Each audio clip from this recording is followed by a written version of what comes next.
서울의 어느 시위 현장 사진 앞에 나와 있습니다. 부동산 관련 시위인데요. 혐오 시설이 들어오는지 재개발을 반대하는 원주민의 시위인지 봤더니 그게 아니고 백화점을 오피스로 변경하는 걸 반대한다는 시위를 하고 있는데요. 왜 이 주민들이 이렇게 시위를 하고 있는 건지, 그리고 이 시위가 상업용 부동산 시장에 던지는 의미가 무엇인지 코비의 부동산 해설집에서 자세히 의미를 파헤쳐 드리겠습니다. 자, 이제 시작합니다.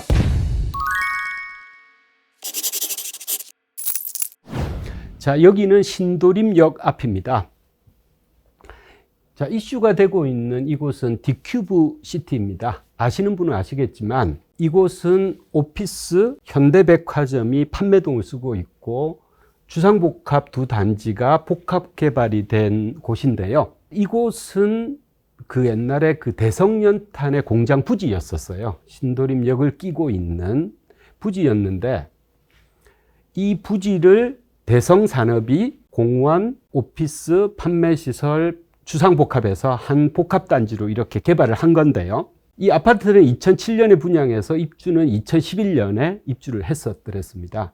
근데 아주 흥미로운 이제 배경이 하나가 있는데요.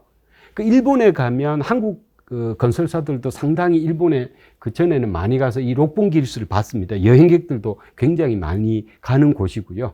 여기가 한국 건설사들이 상당히 벤치마킹을 많이 한 복합개발의 어떤 표본 같은 프로젝트예요. 록봉기일스가. 왜냐하면 여기가 보시면 상당히 유사하죠.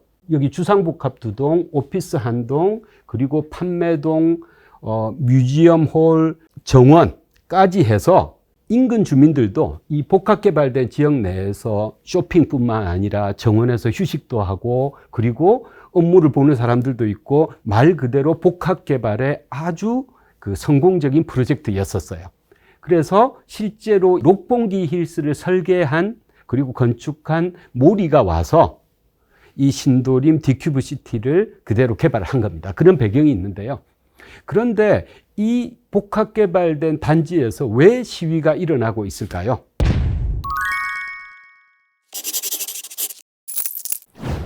저희가 좀 살펴봤더니 우선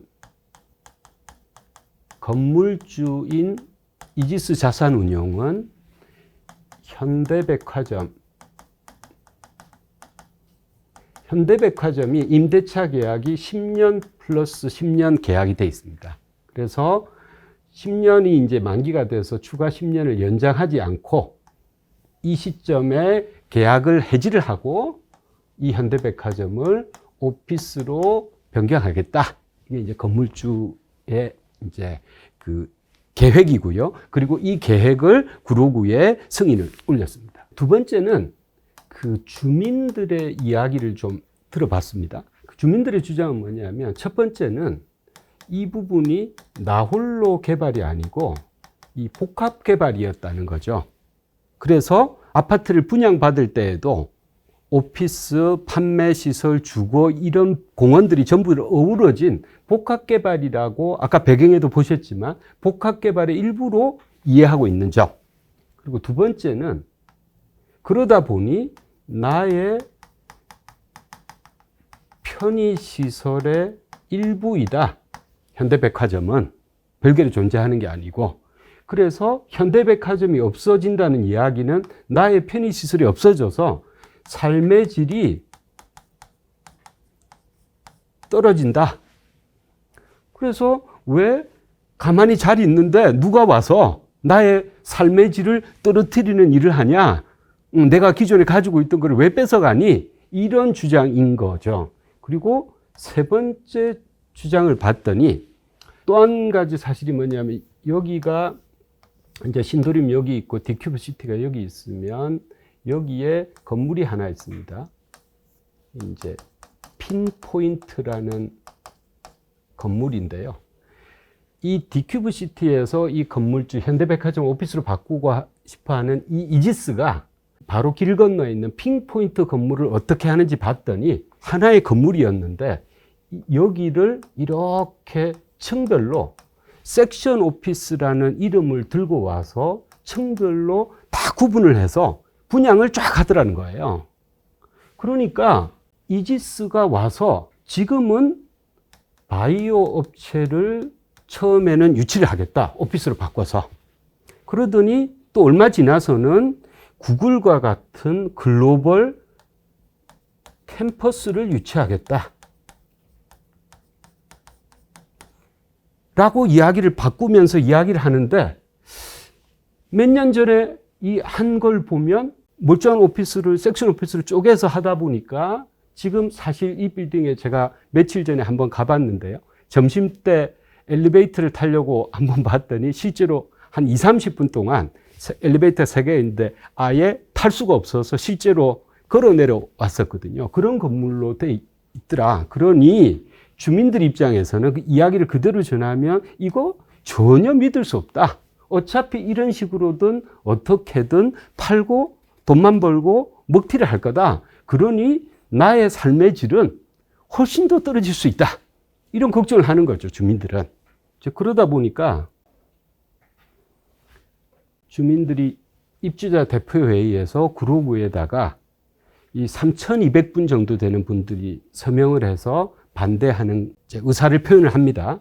거기에도 자세히 보시면 처음에는 주거, 문화, 쇼핑, 비즈니스가 3분 안에 이루어지는 첨단 상업시설.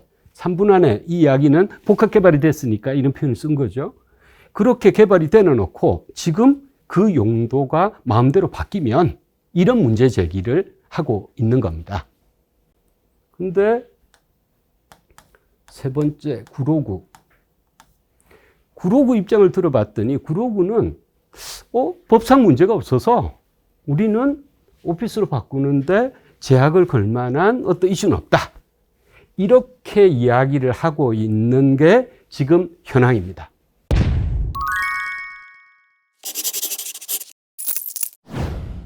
그런데 이 현황을 저희가 우선 좀 이 의미를 좀 살펴봤어요.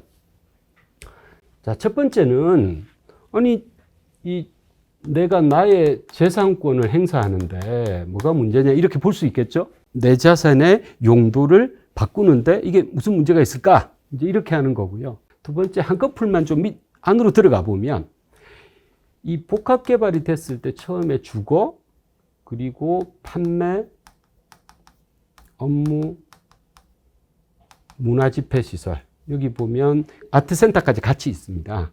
그래서 지금 요지는 뭐냐면 이 판매 시설을 없애고 업무를 추가한다는 거죠.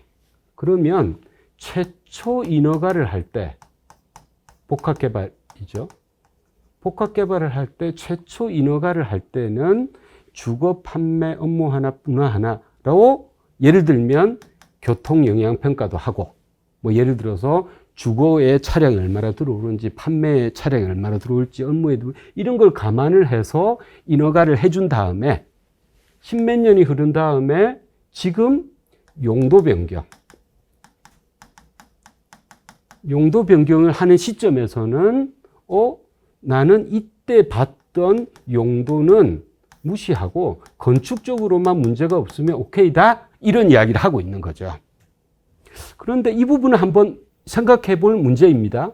왜냐하면 용도 변경은 교통뿐만 아니라 다양한 그 부대상을 동반하는 거기 때문에 이 건축적으로만 문제가 없다면 이라는 가정 자체가 이슈가 있을 수 있는 거죠. 그리고 제가 보기에는 가장 큰 의미를 가지는 세 번째, 이 상업용 부동산하고 이 주거용 부동산.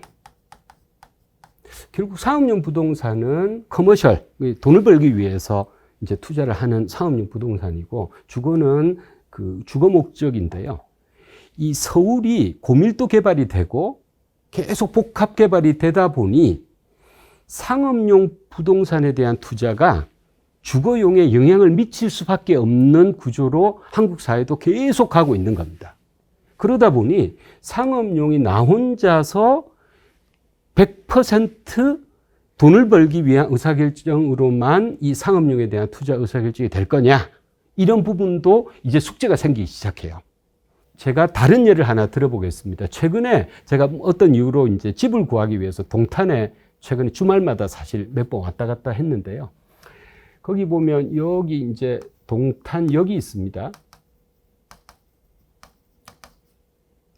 가장 번화가예요. 동탄역 이제 이 길을 건너면 이 롯데백화점이 크게 들어서 있습니다. 아마 6층 건물이었던 걸로 제가 기억이 나고요. 그리고 이 롯데백화점 위로 오피스텔이 두 동이 이렇게 있습니다. 오피스텔 그리고 아파트가 저기 뭐 이렇게 있었던 것 같아요. 이 사안은 뭐냐면 나중에 또 십몇 년이 지났어요. 십몇 년이 지나서 이 롯데백화점 6층까지 있는 이 롯데백화점을 나중에 오피스로 변경하겠다라고 하면 이 아파트 주민들하고 이 오피스텔의 주민들은 어떡할까요? 실제로 지금 서울에서는 상당히 많은 복합 개발이 진행이 됐기 때문에 지금 이번에 신도림 디큐브시티가 첫 케이스이어서 그렇지 앞으로 상당히 많은 이런 식의 이슈들이 생길 수 있습니다. 그러면 이 주민들 입장에서 보면 이 롯데백화점은 내가 여기 처음에 살겠다고 의사결정을 할 때 일부였지 않았을까요? 즉 상업용 부동산에 대한 의사결정이 주거에 영향을 미치는, 그것도 상당히 미치는 식으로 한국 부동산 시장은 움직이고 있는 거죠. 결론적으로 저는 상업용 부동산의 투자가 이제는 주거와는 뗄래야 뗄 수 없는, 즉 상업용 부동산도 나홀로 존재하는 게 아니고 어떤 커뮤니티의 일부로 항상 존재할 수밖에 없는 부동산의 본질을 잘 보여주는, 그리고 앞으로는 이 동탄역에 지금이야 문제가 없겠지만 향후 십몇 년이 지나고 나서는 또 생길 수 있는 첫 번째 모의고사인 걸로 저는 이해가 됩니다. 그래서 이 상업용 부동산과 주거용 부동산이 공존할 수 있는 아주 현명한 대안을 찾기를 희망합니다. 코비의 부동산 해설집 오늘 마치겠습니다.